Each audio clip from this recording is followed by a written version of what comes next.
acclimating to a new environment. I went outside today and I noticed that 40 degrees didn't really feel like 40 degrees anymore.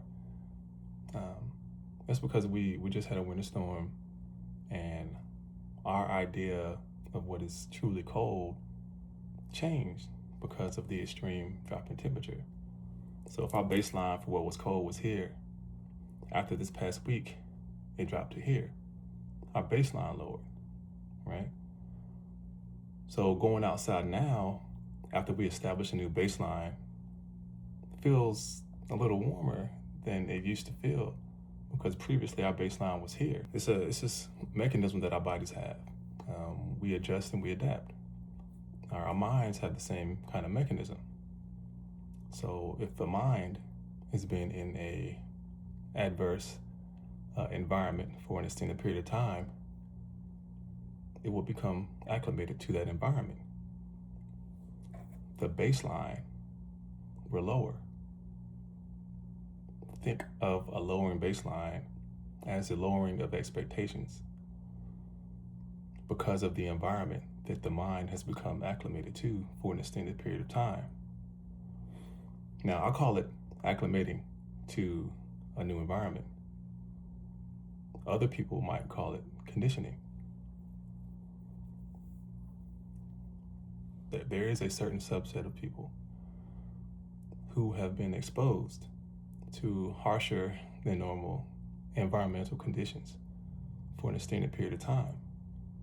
Now, in the example I just gave, our bodies acclimated and established a new baseline for what is cold after just 1 week. Imagine the intellectual, emotional baseline, how it gets reestablished, how much is lowered if the conditions, the environmental conditions, have been a certain way for hundreds of years. This is where the baseline should be. But because of the conditioning, because of the acclimation to harsher environmental conditions, the baseline has lowered. This baseline is expectations. Regarding the body, our body expects true cold to be down here. After just 1 week, we have reestablished what true cold is. The emotional baseline, intellectual baseline, which was here, should be here, has dropped far, far lower because of the length, the duration that the mind, the spirit, the emotional state has been in a harsher environmental condition. There are people like myself who are aware of these mechanisms. They have studied the way the body and the mind will acclimate to a condition. So it's almost like you have to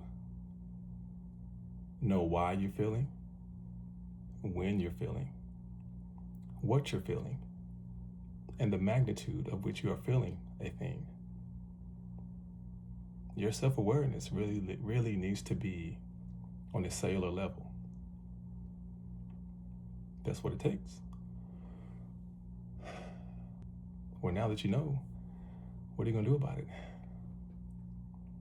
I'll give you a hint. You can start thinking dope and stop thinking dumb.